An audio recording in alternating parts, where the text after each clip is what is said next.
Our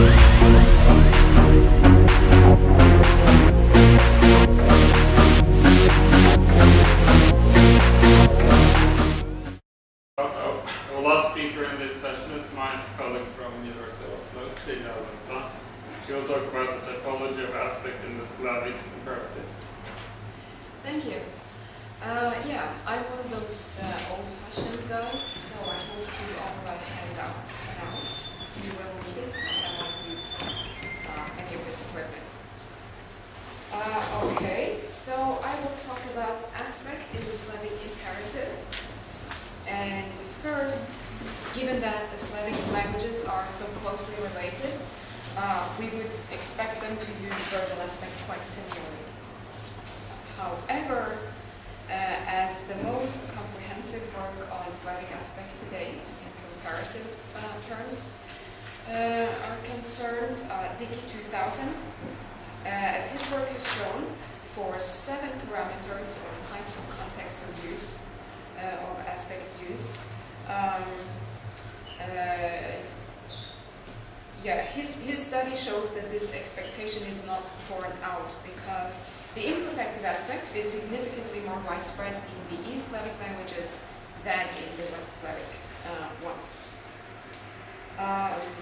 Even though his work is the most comprehensive to date, one important verb form is unaccounted for, the imperative. So the first question I address here is therefore how aspect is used in Slavic imperatives. Given that imperatives are typically used when the speaker wants the adversary to change the world in some way, for example by closing the door, shutting the window, going away, etc., we would expect the most widespread aspect to be the perfective, right? Is this borne out? Well, I made use of the Parsol corpus references you find in footnote number 1. And I took the Russian novel Zakolyava's style as my point of departure and isolated only non-negated imperatives,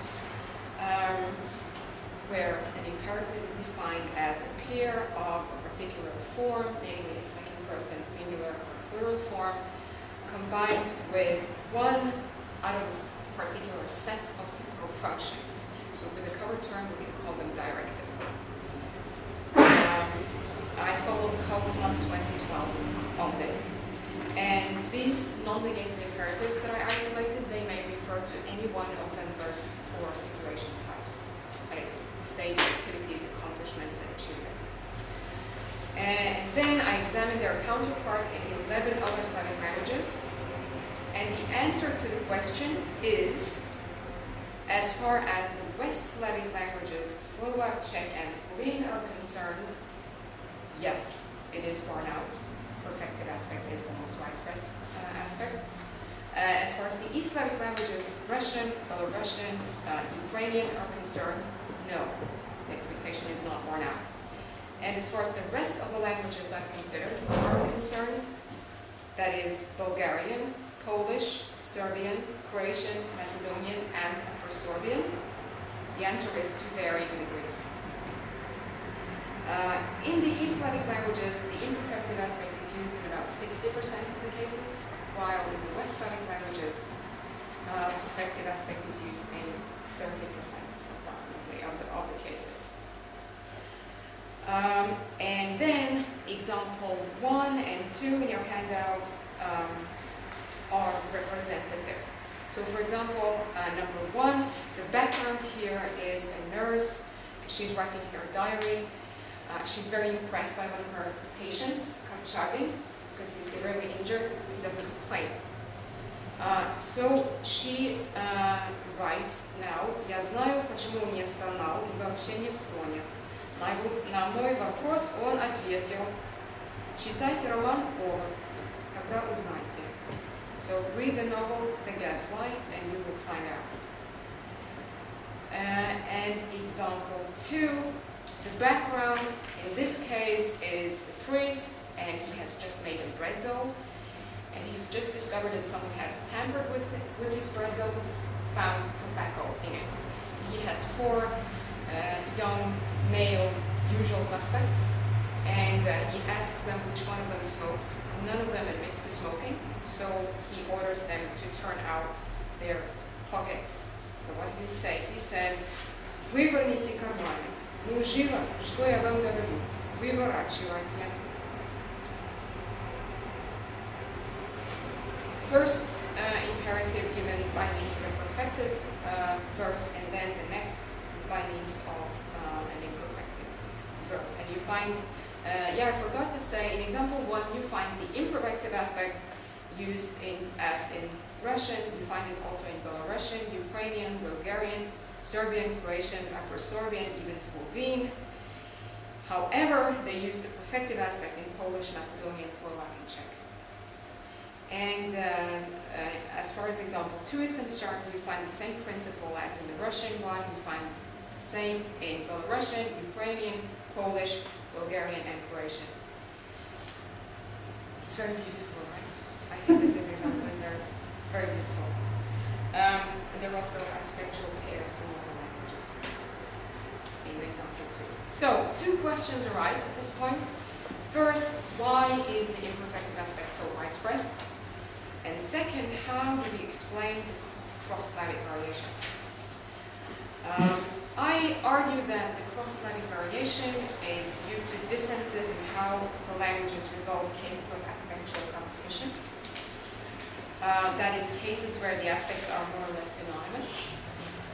And when the imperfective aspect wins this competition, it is semantically perfected. And this use of the imperfective aspect in past tense indicatives is referred to in the literature as a general factual use, общефактическое значение. And Grön, my supervisor, 2004, identifies 2 main types of interpretation, this use of the imperfective aspect, namely the existential and the presuppositional. Now, when the imperfective aspect is used to simply assert the existence of a complete event in the past, the interpretation is existential, as it is in 3, A through F. And the background here, the example is from The Name of the Rose. And William and Alzo are in a labyrinth, and they're lost at some time. And then William recalls something that he has read, and he explains that how they can get out of this labyrinth, and also is very impressed. So he says, "Как вы все это помните? Вы изучали лабиринты?" And then William answers, "Нет, я вспомнил старинный текст, который однажды читал." Imperfective. You find that in Russian, Ukrainian, Bulgarian, Polish, Croatian, and Slovak. However, in Serbian, Macedonian, Czech, and Slovene, perfective verbs are used.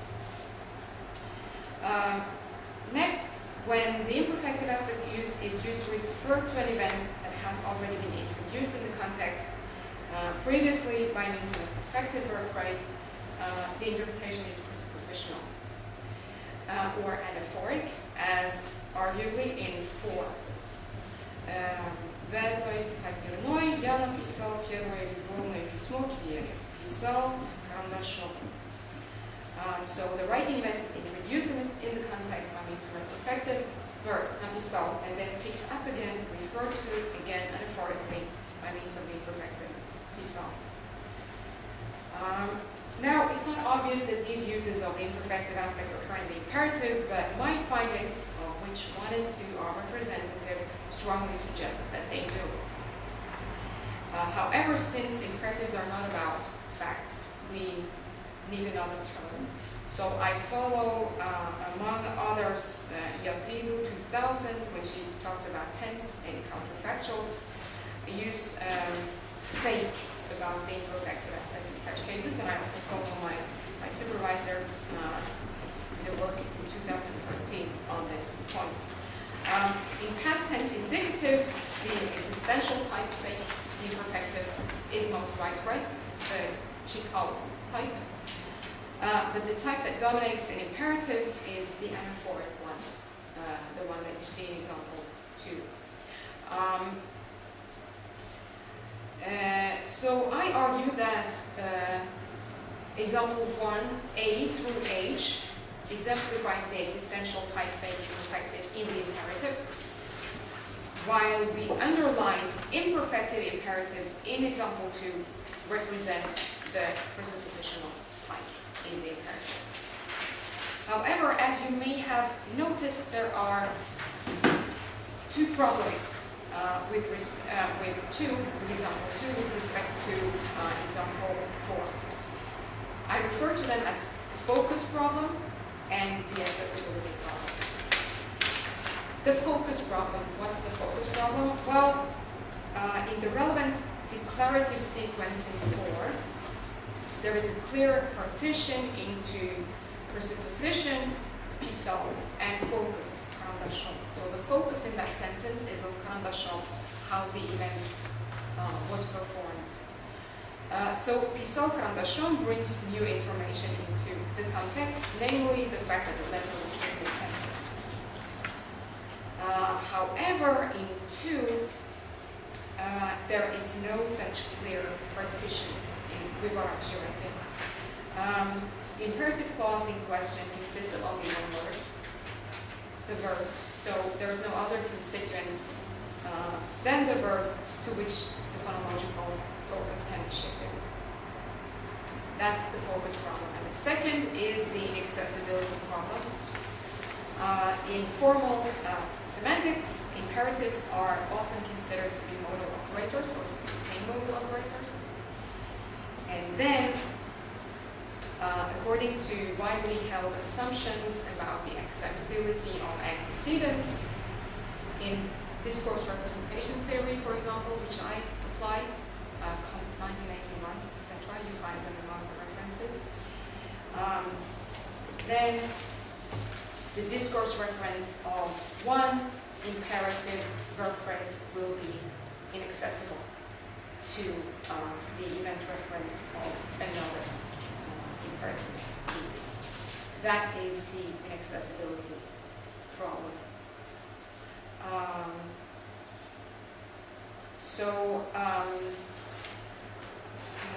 Those are the two problems. Now the question is, how do we solve them?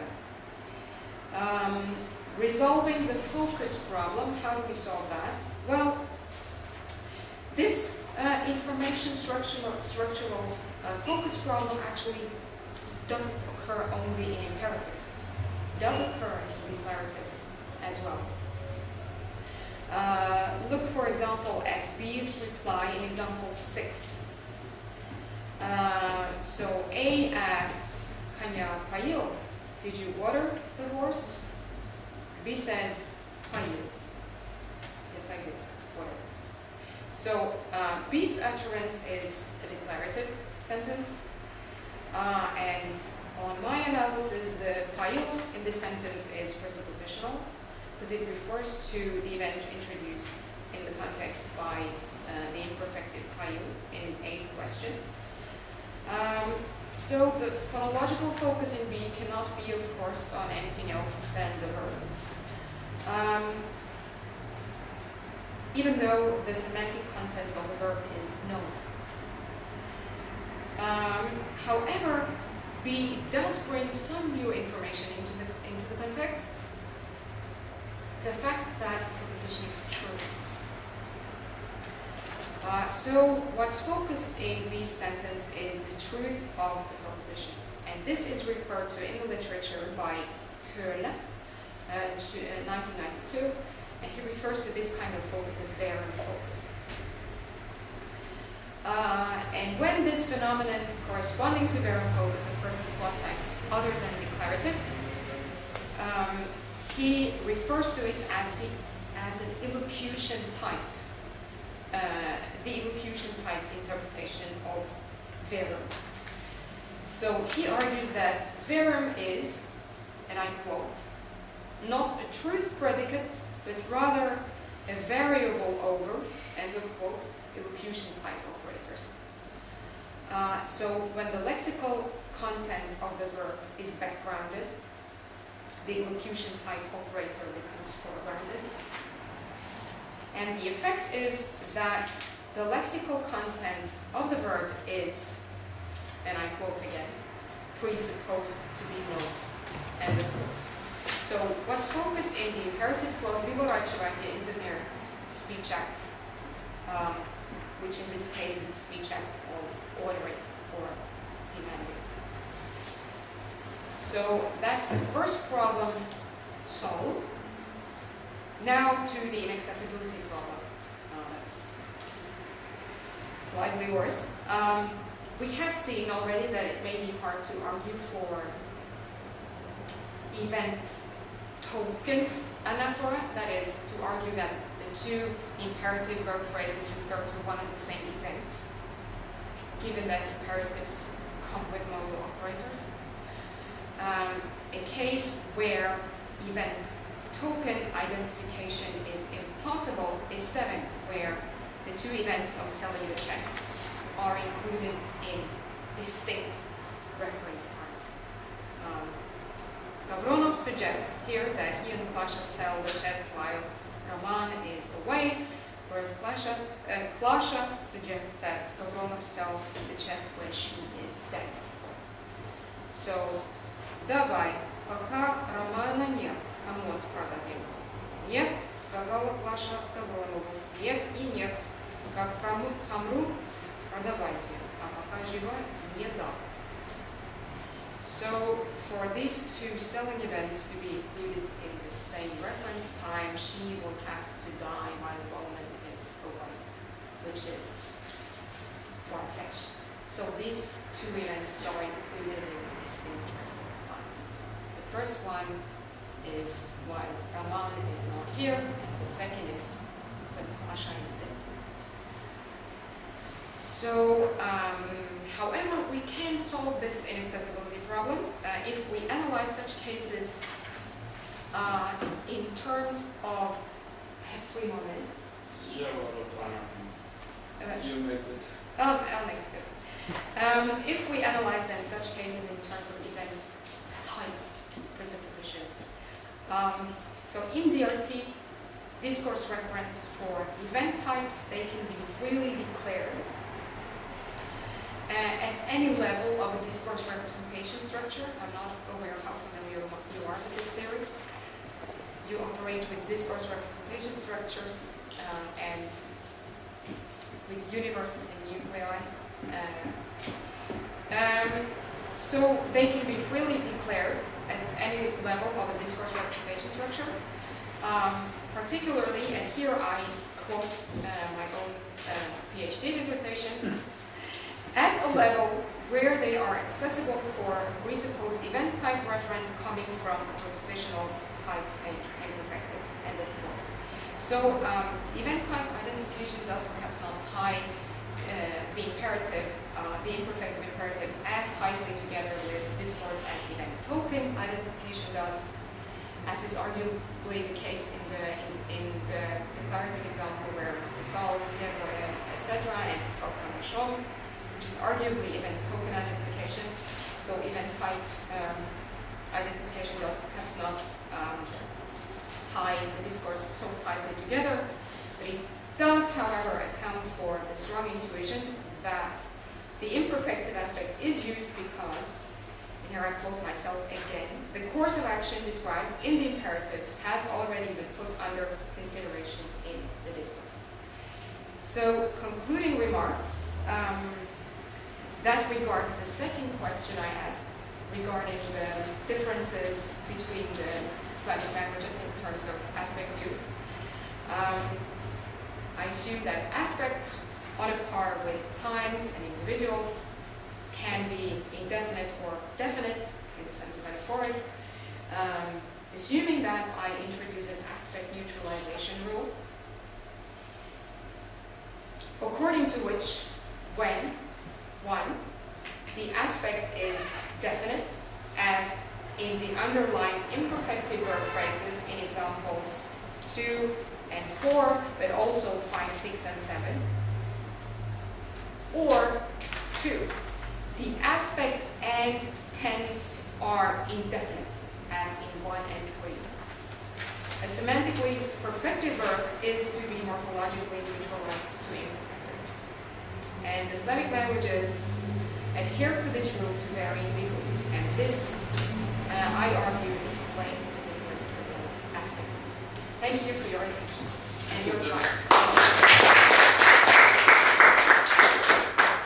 Thank you. Any comments? Questions? Thank you very much. However, I'm afraid I didn't really understand the last point, and I'm wondering how you derive the perfective imperative. Under which circumstances do you assume it to surface? That is to surface when the reference time is indefinite in terms of being new in the context, and when also the aspect is indefinite. So this, it's a very good question, because this aspect neutralization rule is, I introduce it, and I need to work more on the exact details. For example, when or what kind of pragmatic factors govern it. What makes, for example, Russian adhere to this rule to a larger extent than, say, the West Slavic languages. But to your question, perfected imperatives are to occur when the tense, as I said, is indefinite in the sense of non-anaphoric, because I also operate with two meanings of indefinite. I write here in point 2, I think, that when the reference time is, indefinite, as in 1 and 3, and there it's indefinite in the sense of white. But I have to work more on this. But as I said, it should occur when both the tense and the aspect are indefinite, when they are new.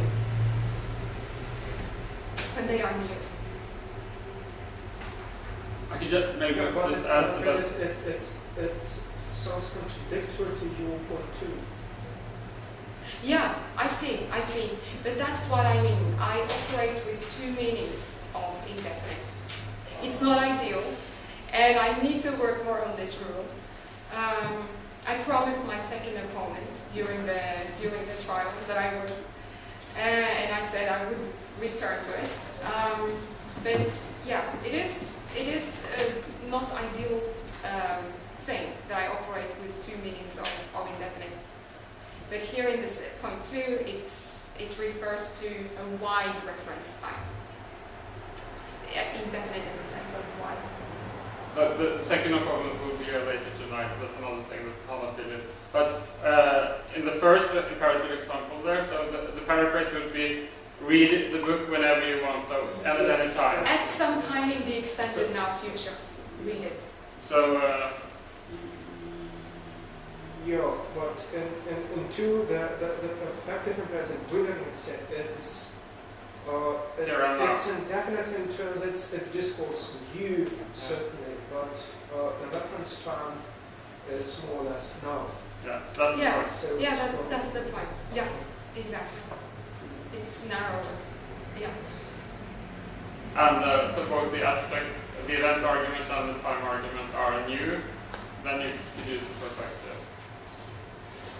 Other questions? Yes? Thank you for your report. It was very interesting. I have a question about number 3, example number 3, because I don't know the languages, unfortunately, other than Russian.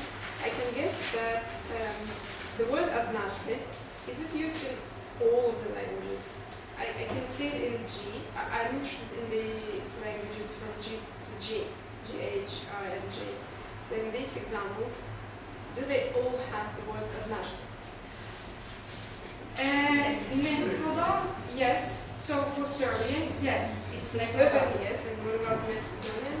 Macedonian, odavna means a long time ago. Ah, that's a long time ago. Yeah, so that's also a point. In some of these cases, you find adverbials that sometimes trigger one or the other aspect. Yeah. I discussed, for example, the Croatian and Serbian examples with a respondent of mine, and she said that, well, jednom would be used more frequently with the imperfective aspect. However, nekada would be used more frequently with the perfective aspect.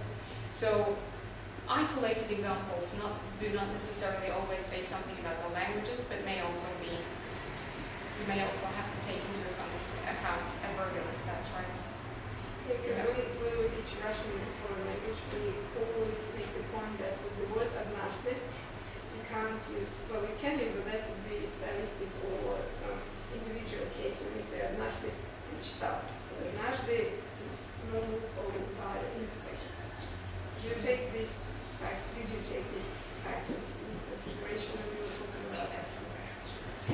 Yeah. Your point of interest. Yeah, I have taken that into consideration. There are other examples I could have used as well. But it's true. It's important. I think one should take that into consideration. What adverbials are used, which is illustrated here in the Serbian-Croatian case. Yeah. Thank you.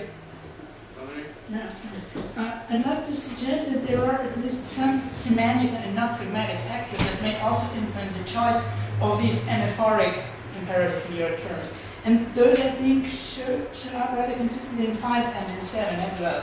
Because it is, up to my mind, if you say выключи сам, this would suggest that that B also wants the light to be turned off. But if he says выключай сам, this doesn't presuppose or assert this. This only means that if A wants that, then A should do that herself. But this doesn't mean that B wants that. And in the same way, in 7, if Klasha said продайте, this would mean that she's also after selling it, but only no sooner than she's no longer alive. But if she says продавайте, this means that she wouldn't be against it, but it doesn't mean that she would be for it. So I think there is some semantic difference that may also influence the choice, because you wouldn't like to express what you don't think is true, and under these circumstances you would probably avoid the perfective, because it also bears this additional assertion. Thank you. Thank you. You shared the intuition? Yeah, precisely. But I would actually think that this is also pragmatic, and it must be somehow captured in the DRT or whatever other pragmatic framework. I think there's sort of a presupposition that an event is either that the speaker somehow shares the concern about the occurrence of the event or rather not. I have to add that as well into my boxes. It's a very nice thing you could discuss in the break. So thanks a lot. We have a couple.